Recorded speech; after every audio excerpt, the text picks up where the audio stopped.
Biochemical defences में post infection biochemical defences में आज हम उसके सेकंड पार्ट के बारे में देखेंगे। जैसा कि हमने पहले पढ़ा था कि what R post infection biochemical defences, तो यह वो डिफेंस मैकेनिज़्म है जिसमें पैथोजन की एंट्री के बाद प्लांट के अंदर, प्लांट के सेल्स और टिश्यूज़ में कुछ ऐसे केमिकल सब्सटेंसेस सिंथेसिस होते हैं और एक्यूमुलेट होते हैं जो फर्दर पैथोजन की ग्रोथ को रोकते हैं। तो इसमें हमने पहले फिनोल कंपाउंड्स और फाइटोएलेक्सिन्स के बारे में स्टडी कर लिया है। अब हम कुछ और कंपाउंड्स के बारे में देखेंगे। फाइटोएलेक्सिन्स और फिनोल कंपाउंड्स के बाद थर्ड नंबर पे है substances produced in host to resist enzymes produced by pathogen. ऐसे सब्सटेंसेस जो कि होस्ट बनाता है और वह क्या करता है, वह पैथोजन जो एंजाइम बनाता है उनको इनहिबिट करता है, उसको रेजिस्ट करता है। पैथोजन द्वारा निर्मित एंजाइम्स को रेजिस्ट करने के लिए, उनको रोकने के लिए, उनमें बाधा डालने के लिए होस्ट अपने अंदर कुछ केमिकल सब्सटेंसेस का सिंथेसिस करता है। तो some host produce chemicals which neutralize the enzymes produced by pathogen. कुछ होस्ट ऐसे केमिकल्स बनाते हैं जो कि पैथोजन द्वारा निर्मित एंजाइम्स को न्यूट्रल कर लेते हैं और इस तरह से वो होस्ट को डिफेंस प्रोवाइड करते हैं। Therefore these substances help plants to defend themselves from the attack of pathogen। Pathogen के अटैक से उनको प्लांट्स को बचाते हैं। यहाँ एक एग्जांपल है, in bean plants infection with Rhizoctonia solani. Rhizoctonia solani जब बीन प्लांट्स में इन्फेक्ट करता है तो वहाँ पे निक्रोसिस की प्रक्रिया होती है।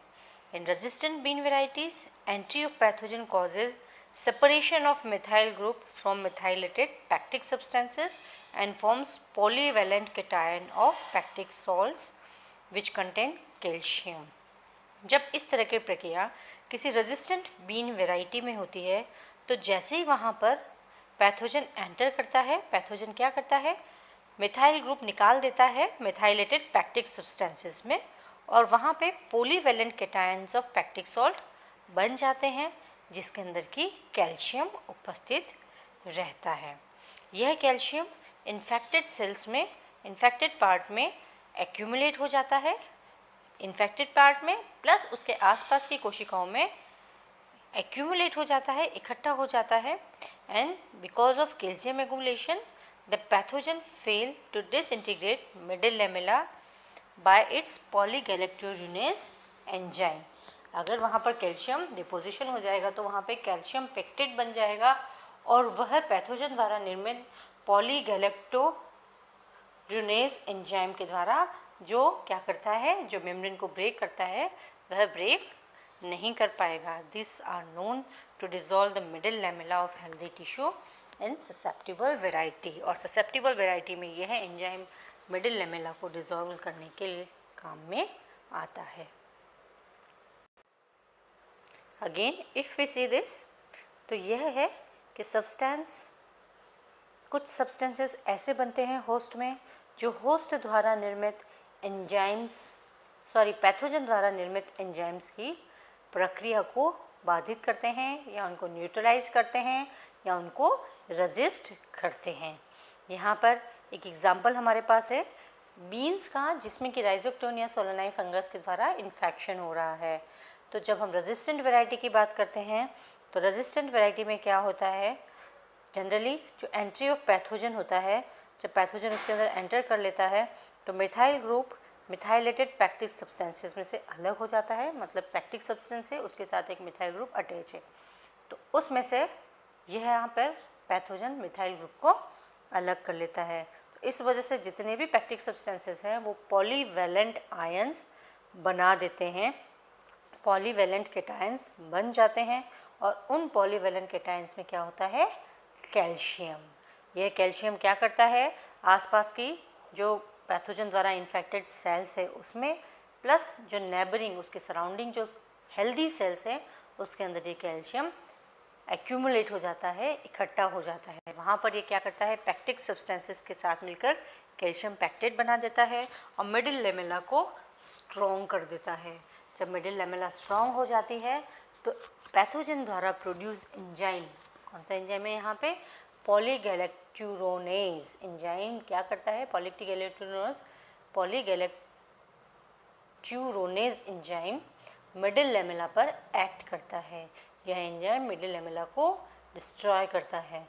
तो जब एंजाइम मिडिल लेमेला पर कार्य करता है तो उस समय पर यह जब ससेप्टिबल वैरायटी है तो मिडिल लेमेला डिस्ट्रॉय हो जाएगी और जो सेल्स है वो पूरी निक्रोटिक हो जाती है, डेड हो जाएगी। परंतु इन रेजिस्टेंट वैरायटी में यह मिडिल लेमेला पर एक्ट नहीं कर पाता है क्योंकि वहाँ पर कैल्शियम डिपोजिशन हो जाता है और वो पैक्टिक सब्सटेंसेस के साथ मिलकर कैल्शियम पैक्टेट बनाती है। The second one is detoxification of pathogen, toxins and enzyme. जो पैथोजन द्वारा टॉक्सिन्स और एंजाइम प्रोड्यूस होते हैं उनको न्यूट्रलाइज करना या उनका डिटॉक्सिफिकेशन करना। In some cases plants produce chemicals which deactivate the toxins produced by the pathogen। Plants कुछ ऐसे केमिकल्स बनाते हैं जो कि पैथोजन द्वारा बनाए गए टॉक्सिन्स को डीएक्टिवेट करते हैं। फॉर एग्जांपल पिरिकुलेरिया ओरिजी जो कि ब्लास्ट डिजीज करता है राइस पर, वह दो तरह के टॉक्सिन बनाता है, पिरिकुलेरिन और पिकोलिनिक एसिड।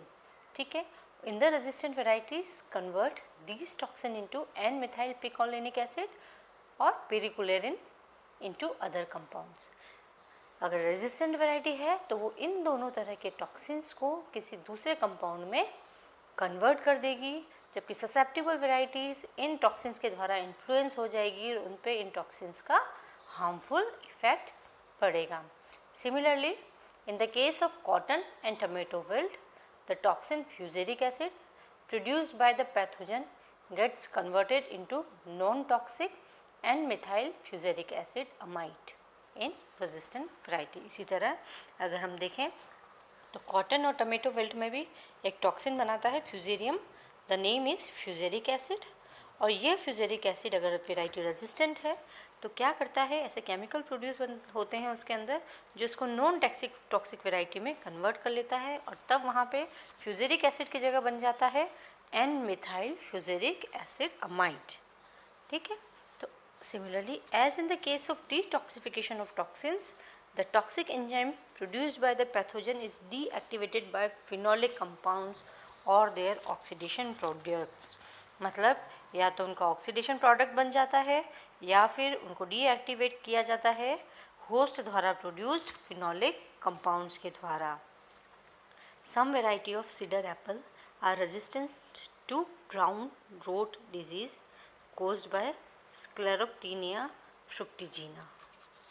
ठीक है, कुछ जो सीडर एप्पल है वह ब्राउन रोट के अगेंस्ट रेजिस्टेंस रहती है, जो रेजिस्टेंट वैरायटी है उसमें इस तरह से प्रक्रिया होती है।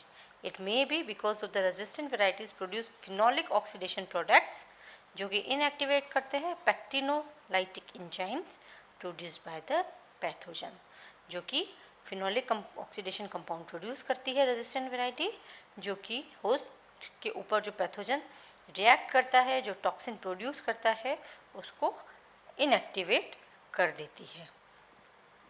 कहने का मतलब इन शॉर्ट अगर हम देखें तो यह पैथोजन द्वारा जो निर्मित टॉक्सिन्स हैं उसको इनएक्टिवेट कर देते हैं by the production of either phenolic compounds या फिर उनका जो टॉक्सिन होता है उसका ऑक्सीडेशन हो जाता है या ऐसा कुछ ऑक्सीडेटिव प्रोडक्ट वो में कन्वर्ट हो जाता है जिससे कि उसकी टॉक्सिसिटी ख़त्म हो जाती है, उसका विषैलापन ख़त्म हो जाता है।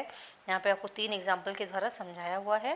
पिरिकुलेरिया ओरिजी ब्लास्ट करता है राइस डिजीज़, राइस के अंदर, राइस प्लांट के अंदर ब्लास्ट डिजीज़ करता है और 2 तरह के टॉक्सिन्स बनाता है, one is picolinic acid and other is piricularin. ठीक है, अगर रेजिस्टेंट वैरायटी है तो यह toxins N methyl picolinic acid और पेरिकुलेरिन किसी दूसरे कंपाउंड में कन्वर्ट हो जाता है। पिकोलिनिक एसिड कन्वर्ट होएगा एन मिथाइल पिकोलिनिक एसिड में और पेरिकुलेरिन कुछ और ऑक्सीडेटिव कंपाउंड में कन्वर्ट हो जाता है, पर ससेप्टिबल वैरायटी में यह क्षमता नहीं पाई जाती है। इसी तरह अगर सेकंड एग्जांपल हम ले कॉटन और टमाटो विल्ट्स जो कि फ्यूजेरियम द्वारा होती है, वहाँ पर भी एक फ्यूजेरिक एसिड नामक टॉक्सिन प्रोड्यूस किया जाता है पैथोजन के द्वारा, जिसको कि अगर रेजिस्टेंट वैरायटी है तो वो इसको इसके non toxic form and methyl fusaric acid में कन्वर्ट कर देती है। ठीक है, as in the case of detoxification of toxins, toxin enzyme जो प्रोड्यूस होते हैं उनको डीएक्टिवेट किया जाता है किसके द्वारा, आइदर बाय फिनोलिक कंपाउंड्स और by oxidation of the toxin itself. Third example अगर हम देखें तो सीडर एप्पल का है, जो कि रेजिस्टेंट वेराइटी है, अगर है तो ब्राउन रोड डिजीज़ को नहीं होने देगी, और अगर ससेप्टिबल वेराइटी है तो उसके अंदर डिजीज़ हो जाएगी। जब इन रेजिस्टेंट वेराइटी में क्या होता है, जो फिनोलिक ऑक्सीडेशन प्रोडक्ट्स बनते हैं जो कि इस एंजाइम के द्वारा प्रोड्यूस्ड, जो एक एंजाइम बनाता है पैक्टिनोलाइटिक एंजाइम, उसको यह इनएक्टिवेट कर देता है। तो मतलब यह पैथोजन द्वारा प्रोड्यूस टॉक्सिन को भी और उसके द्वारा प्रोड्यूस एंजाइम को भी इनएक्टिवेट कर देते हैं। The last fifth one is biochemical alteration. It has been observed that infection of host by the pathogen brings about biochemical changes in the host which may prove toxic to the pathogenic microorganism and cause resistance to the pathogen. ऐसा भी अक्सर देखा गया है कि अगर host के अंदर इन्फेक्शन हो जाता है पैथोजन के द्वारा, तो यह क्या करता है कि अपने अंदर कुछ ऐसे बायोकेमिकल चेंजेस ले आता है जिसकी वजह से उसके अंदर कुछ ऐसे टॉक्सिक सब्सटेंसेस प्रोड्यूस हो जाते हैं जो कि पैथोजन के लिए टॉक्सिक होते हैं और उनकी फर्दर ग्रोथ रुक जाती है। Production of certain new enzymes and other compounds are synthesized and accumulated in higher concentration. कुछ नए कंपाउंड्स बन जाते हैं और कुछ नए एंजाइम्स बन जाते हैं होस्ट प्लांट के अंदर, है ना, जो कि बहुत ज़्यादा अमाउंट में उसके अंदर कंसनट्रेट हो जाते हैं, इकट्ठे हो जाते हैं, एंड दिस में also add to the resistant to the plant by being toxic to pathogenic microorganism. जैसा हम जानते हैं कि पैथोजन तो टॉक्सिन्स प्रोड्यूस करता है जो कि होस्ट के लिए हार्मफुल रहते हैं।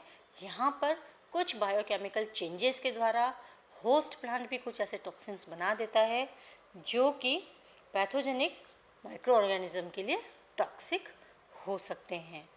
तो these are the main points कब, जब पोस्ट इन्फेक्शन बायोकेमिकल कंपाउंड्स बनते हैं। We will start from the first. The first one was phenolic compounds. The second one was phytoalexins. Next one is कि होस्ट के अंदर कुछ ऐसे प्रोडक्ट्स बनते हैं जो कि पैथोजन के एंजाइम्स को ऑल्टर कर देते हैं। चौथा है कि उसके अंदर कुछ ऐसे कंपाउंड्स बन जाते हैं जो कि डिटॉक्सिफिकेशन करते हैं। उसके बाद है कि पैथोजन के रिस्पॉन्स में प्लांट्स अपने अंदर कुछ ऐसे बायोकेमिकल ऑल्ट्रेशंस कर देते हैं जिसकी वजह से भी टॉक्सिक सब्सटेंसेस बनते हैं जो कि पैथोजन के लिए टॉक्सिक होते हैं। Thanks dear students, this is all about post infection biochemical defence mechanism in the plant. Thank you.